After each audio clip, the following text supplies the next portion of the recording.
दोस्तों जावा स्क्रिप्ट में आज हम बात करेंगे पॉपअप बॉक्स की या अलर्ट बॉक्स की। तो जावा स्क्रिप्ट में तीन तरह के अलर्ट बॉक्स होते हैं। अब अलर्ट बॉक्स का यूज़ क्या होता है? तो देखिए, अलर्ट बॉक्स का यूज़ ऐसे होता है कि जैसे अगर आपके कोड में कोई एरर आ रही है, अगर आपको वो एरर दिखाना है तो आप अलर्ट बॉक्स का यूज़ कर सकते हैं। या फिर आपको कोई मैसेज शो करना है, पॉपअप पे कोई मैसेज शो करना है, कोई वैलिडेशन मैसेज शो करना है, तो आप वो मैसेज शो कर सकते हैं अलर्ट बॉक्स का। जैसे अगर आप IRCTC की एप्लीकेशन लॉगिन करते हो, वेबसाइट में लॉगिन करते हो और बहुत देर तक अगर आप कोई एक्टिविटी नहीं परफॉर्म करते हो, तो वहाँ पर एक मैसेज आता है कि सेशन एक्सपायर्ड। अलर्ट के अंदर एक मैसेज आता है सेशन एक्सपायर।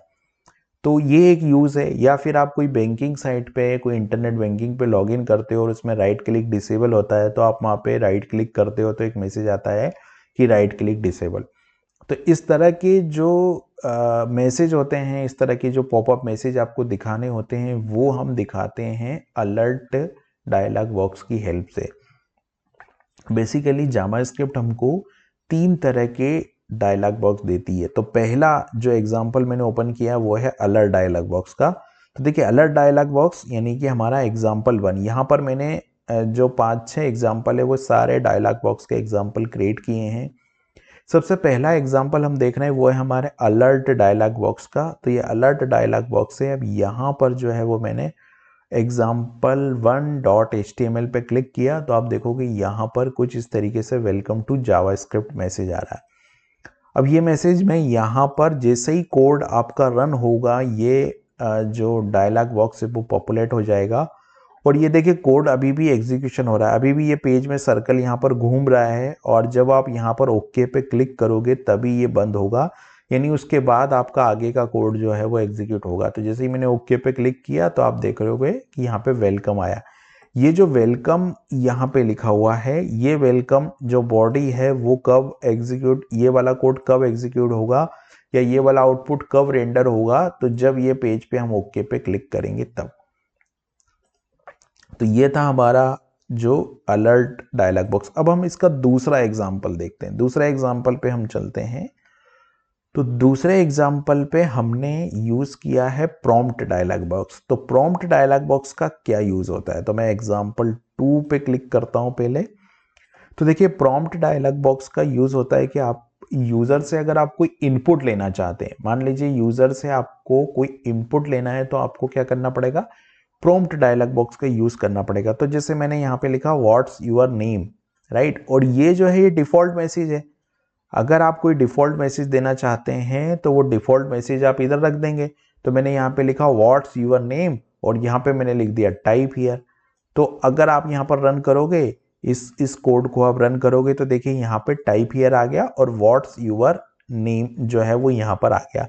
लेकिन मैंने यहाँ पर डायरेक्ट क्लिक किया तो यहाँ पर आ गया टाइप हियर। डायरेक्ट अगर मैंने क्लिक कर दिया तो यहाँ पर आ गया टाइप हियर। अभी मैं यहाँ पे कैंसिल कर दूंगा तो नल आ जाएगा। नल मतलब कोई वैल्यू उसने नहीं ली, तो वो नल आ गया यहाँ पर। अगर मैं यहाँ पर कैंसिल पे क्लिक करता हूँ, जैसे यहाँ पर अगर मैं कैंसिल पे क्लिक करूंगा तो ये जो वैल्यू है ये नहीं आएगी। अदरवाइज अगर मैं ओके पे क्लिक कर दूंगा, तो ये ओके पे मैं क्लिक कर दूंगा तो ये जो वैल्यू टेक्स्ट बॉक्स की, जैसे यहाँ पर आया व्हाट्स योर नेम, अब यहाँ पर जो है वो मैंने नेम लिख दिया, नेम को मैंने टाइप कर दिया और फिर मैंने ओके पे क्लिक किया, तो ये जो नेम है वो इस वेरिएबल के अंदर आ जाएगा, यानी कि इस str के अंदर आ जाएगा। और जब ये इस str के अंदर आ जाएगा और डॉक्यूमेंट डॉट राइट में मैंने जो है वो इसको प्रिंट करवा दिया यहाँ पर। तो अगर आपको यूजर से कोई इनपुट लेना है तो आप प्रॉम्प्ट डायलॉग बॉक्स का यूज कर सकते हैं। वैसे इसका यूज बहुत कम है, ज्यादातर हम लोग यूज करेंगे जो हमारे डोम एलिमेंट होते हैं उनका। लेकिन अभी सीखने के लिए हम लोग यहाँ पर देख रहे हैं कि प्रॉम्प्ट डायलॉग बॉक्स किस तरीके से काम करता है। अब एक और एग्जांपल हम देखते हैं प्रॉम्प्ट डायलॉग बॉक्स का, जो कि है एग्जांपल नंबर 3 में। तो एग्जांपल नंबर 3 पे चलते हैं। Example number 3।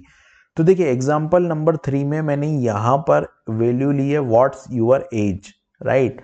और यहाँ पर जो है ये चूंकि एक स्ट्रिंग है, तो स्ट्रिंग को मैंने क्या किया, नंबर में कन्वर्ट किया। तो यानी पार्स इंट जो है वो यूज करके मैंने एज को यहाँ पर प्रिंट किया। अगर मैं पार्स इंट यहाँ पर यूज नहीं करता, मान लीजिए अगर मैं इसको कमेंट कर देता हूँ, ये वाली लाइन में कमेंट करता हूँ और अभी मैं यहाँ पर जो है इसको कोड को रन करता हूँ और एज में मैं यहाँ दे देता हूँ 25 और फिर रन करता हूँ तो देखिए एज क्या आ गई यहाँ पर 255 ईयर ओल्ड।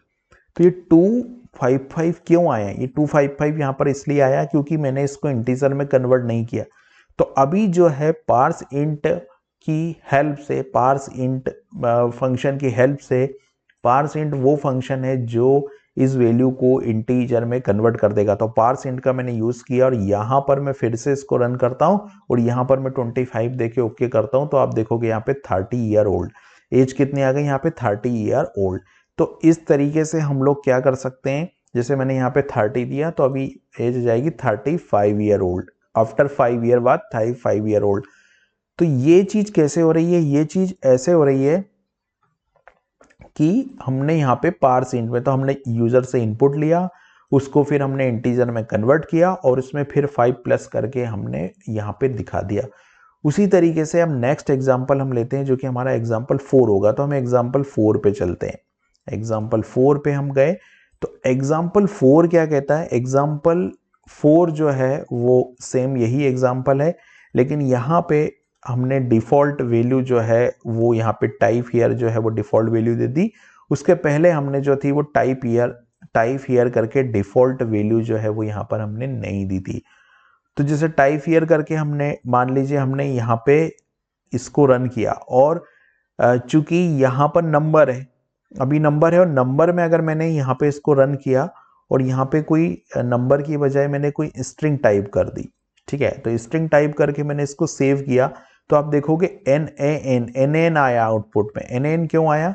क्योंकि NaN का मतलब यहाँ पे होता है not a number, not a number. Not a number क्यों?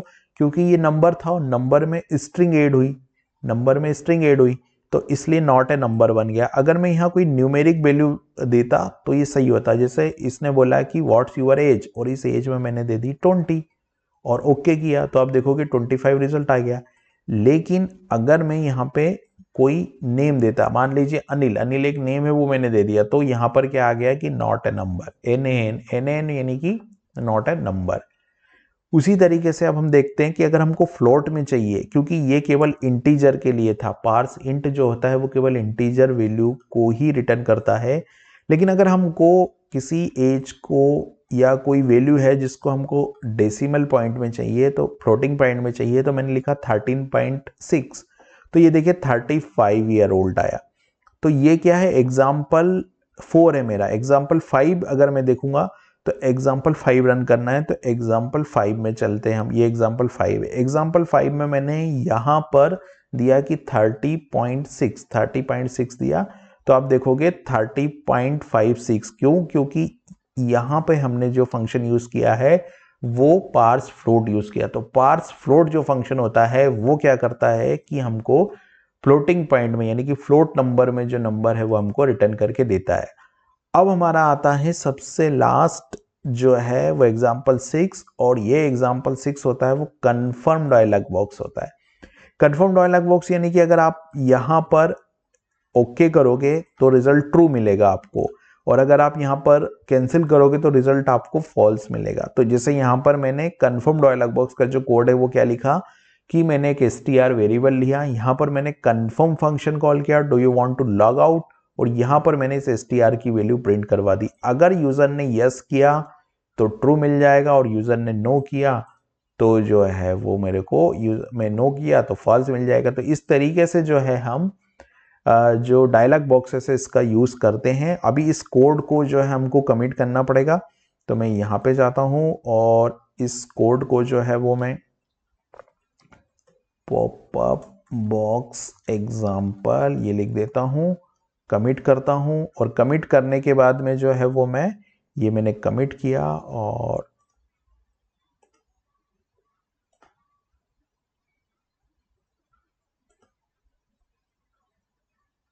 कमिट करने के बाद इस कोड को मैं